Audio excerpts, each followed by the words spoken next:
What's up, y'all? It's your man, Dad Dude, bringing you guys another video. And as predicted, the Panthers fall to the Niners by a score of 37-15. Now, that is what I did not predict. I thought it would be a double-digit loss for the Panthers, but I didn't think they would lose by 20 points. And that is probably why today, Matt Rhule got fired. I'm recording this video on the Monday after the Sunday because I record this video Sunday night because I usually upload Monday morning. But something told me, wait before you upload that video, wait till about noon, see what the news is going to be around Matt Rhule. And I'm glad I waited because Matt Rhule got fired. Now I hate that to make that video talking about what that loss might mean for Matt Rhule's future. Only while a few hours after I uploaded, Matt Rhule gets fired. So I'm glad I waited. I get to re-record it. And this is the re-recorded version of that video where I get to talk about Matt Rhule being fired.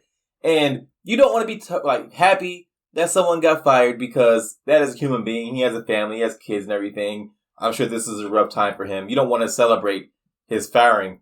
But you also kind of do want to celebrate his firing if you're a Panthers fan like I am, because Matt Rhule has proven himself to not be an NFL caliber coach, or at least not this go around. He might get another chance sometime in the future and prove himself to be a great coach. You know, like a Bill Belichick, which is unlikely, but it's possible. But this go around with the Carolina Panthers, he proved himself to not be an NFL caliber coach. So as a fan, kind of happy to see him go because this is a step in the right direction for the Panthers to eventually recover and be a winning franchise again. Now, that might take a while. It's dependent on the talent they can bring in, you know, at the coach or at the player positions. There's a lot of steps for this team to get good again, but the first step was getting rid of Matt Rhule, and they at least did that. But to talk about this game specifically, this game went a lot like how I thought it would. I thought the score would be a little closer, but it still went a lot like how I thought it would. Baker Mayfield, well, to his credit, completed more than 50% of his passes and threw for more than 200 yards, but he still looked pretty bad, as he has looked for most of the season, or pretty much all of the season. Still looked pretty bad. The defense, despite being down Frankie Louvu, Jeremy Chin, and Xavier Woods, and I was surprised that Louvu not playing because I just thought Louvu would play. I didn't think his injury was that bad from last week, but apparently it was. It kept him out of this game. I think that was the biggest loss for the Panthers because they gave up a lot of good runs and a lot of those short passing things that Niners like to do. Frankie Louvu will really help you in that. And also Jeremy Chin because he plays down in the box a lot. They really missed those two players specifically. And down those three players, it was the Panthers defense was already at a disadvantage because of how bad the offense was. And they're going to be on the field a lot. But being down three starters as well was just, they were never going to overcome that. They played as well as they could. They got some turnovers. They helped the Panthers out. But there was only so much. They helped the Panthers offense out. But there's only so much that the defense could do with the offense being as bad as it is and keeping them on the field for so long. It was just inevitable that eventually the Niners were going to start getting chunk plays. And they did. And they eventually blew the game open. And they won the game. But the game really hung on Baker Mayfield throwing that pick six, right before the half. That is where the game changed, because even if the Panthers go 3-and-out or punt the ball, whatever in that situation, and they manage to hold the Niners to not scoring another touchdown or another field goal before the half, they go into the half down 10-3. But instead, they go into the half down 17-3. And they were never going to recover from that. Our offense, we've seen, is bad. So it's definitely not going to be able to come back from a 14-point deficit. It just was not going to happen. And that's where the game really fell apart. And it cost Matt Rhule his job. He has shown himself to be over his head. This loss cost him his job. His management of the quarterback situation cost him his job. Like, I am down on Baker Mayfield, but Matt Rhule maybe could have helped Baker out if he gave Baker all the snaps in training camp instead of splitting snaps between Sam Darnold and Baker, which to this day makes no sense. You should have gave Baker all the snaps from the get-go as soon as he got here, because we all knew that Baker was going to be the starting quarterback. We all knew it from the beginning. It was never a doubt in anyone's mind whether or not Baker was going to be the starter. We knew it. But for some reason, Matt Rhule had that whole sham of a QB competition and made Baker compete with Sam Darnold and split snaps, and it made no sense. And that might have been to Baker's detriment, because I don't think it would have made a huge difference, but you never know. Which maybe instead of getting 50% of the snaps or 60% of the snaps, he gets 90 or 95% of the snaps, and you relegate Sam Darnold to strictly a backup position, and Baker gets all the snaps, all the chances to build timing and rapport with his receivers. Maybe he comes into the season looking a little better. Now, will that make a big difference in how his offense played? Probably not. But still, you got to put your players in the best possible positions to win, and Matt Rhule didn't do that in this game. DJ Moore, again, has another below pedestrian game, largely due to Baker Mayfield. McCaffrey has an okay game, but nothing up to McCaffrey standards or what you come to expect from McCaffrey. Robbie Anderson had that nice pass down the sideline where he managed to catch it. A very nice Baker throw. You got to give him credit when he does something good. That was a very good throw, but that was about it as far as offensive highlights for this team. I mean, McCaffrey had that really nice 19-yard run where he broke some tackles and went up the middle to get a touchdown. That was a nice run.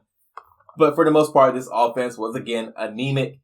And I expected it against a very good Niners defense. But even if you expect the offense to play bad, you still got to call it out for being bad when it's bad. And they were bad. Now, how many times can I say bad in this? But they were bad. And I'm not even mad that they lost because I expected them to lose.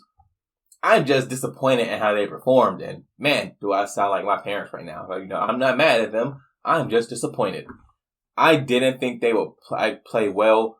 But you still are hopeful that the team will go out there with some kind of resolve or some kind of fire in their belly and just, eke out an amazing performance and just get a victory. They didn't do that. I didn't expect them to, but a small part of me hoped for it. And, a little disappointed when it doesn't happen. But Baker's time in Carolina, I would be utterly shocked. If they signed him to a contract for next year, I would be flabbergasted. I just don't see it happening with how he's played these first 5 games of the season. He's only going to be here for 1 year. Sam Darnold's only signed for this year. I think PJ is only signed for this year. Matt Corral's the only quarterback on the roster that's signed past this season. The Panthers are probably going to be very high in the draft. I don't see them winning more than 4 or 5 games this year, honestly. If the Panthers went 3-14, it would not surprise me. If they went, 5-12, it also would not surprise me. But 3-14 also sounds very, very reasonable right now, given how they played. I guess it's theoretically possible they could, go 13-4 the rest of the season. You never know. It's technically possible, but maybe Steve Wilkes is just a hidden genius because he's going to be the Panthers' interim head coach. Maybe he's just waiting for his chance. He has some genius card up his sleeve, and he's going to lead the Panthers to victory after victory, and they make the playoffs and go on a Cinderella run or some shit like that, but I don't see it happening. I think the Panthers are going to be between 3-14 or 15-12, somewhere around there. Maybe 6 wins, but that seems 6 wins is at the high side of what the Panthers can be this year. They just do not look good. Matt Rhule being fired, while yet is a step in the right direction, it doesn't do them any good for this season, really. It's just you got to send a message to the fans and to the locker room that you're not going to accept mediocrity or below mediocrity from your coach. So Matt Rhule had to go. Steve Wilkes is going to be interim head coach. I wish him all the best. I like Steve Wilkes. I thought he was handed a bad hand with the Cardinals when he got his first chance as a head coach. Maybe he can prove himself to be a good head coach with his little chance with the Panthers. They have 12 games left. Maybe he can show something with that. But ultimately, I do want the Panthers to bring in an offensive mind for their head coaching position because having an offensive-minded head coach, I believe with the modern NFL, leads to more sustained success season after season. Also, what are they going to do at quarterback? Are you going to let Baker come in and start? Because with his, I think his x-rays for his ankle came back negative, so it's not broken or anything. Is Baker going to be your starter going into the next game? Are you going to ride with PJ? At this point, honestly, I'd rather leave PJ out there. I've seen enough from Baker. He's looked just so bad. I don't care when Sam Darnold comes back healthy. I've seen enough Sam Darnold. He's not the answer either. And I'm not saying PJ is the answer because he isn't. We've seen enough of PJ to know that PJ is a backup caliber quarterback. That it just is what he is. But at least PJ is more fun to watch. He might make the same mistakes that Baker or Sam make, but he's more entertaining when he makes those mistakes. So have PJ out there, run some read option stuff, put McCaffrey back there in the Wildcat. Do some crazy shit that's fun to watch. If the team's going to lose, at least be entertaining in the way you lose and have that be more fun to watch because right now, watching Baker go out there and just look inept and look like he has no idea what he's doing, that's not fun. If Baker were more athletic and run around and do some shit and then still throw a pick, fine. But right now, he just doesn't look good. Leave PJ out there. Ride out the rest of the season with PJ. And, go into your draft. Either decide whether the quarterbacks in the draft you like more than Matt Corral, or if you want to go with Matt Corral for next year. Make that decision. And then next year, you start with a pretty much blank slate. You start with a new coach. You got a new quarterback. You'll still have DJ Moore. I think Robbie signed for next year still. I'm not sure about that. You'll still have McCaffrey. You'll still have Shi Smith. You'll maybe still have Terrace Marshall. We don't know about that. He might be traded. He might be cut. You never know. He did get into this game, but he only had 2 catches for like 12 or 15 yards. He didn't really do anything. So your skill talent should still be pretty good to decent. You'll have a new offense. You'll have a new, hopefully, offensive head coach. You have a new quarterback. Your offensive line has proven themselves to be a decent offensive line so far into this year. So you'll have that. You'll have some pieces in place to be successful, or to at least see whether or not you'll be successful in the near future. And that's really all we have to look forward to. That's a lot for you on this one, guys. If you enjoyed this video, go hit that thumbs up. And if you're so inclined, subscribe and leave a comment. I respond to almost everything. And I'll see you guys in the next one.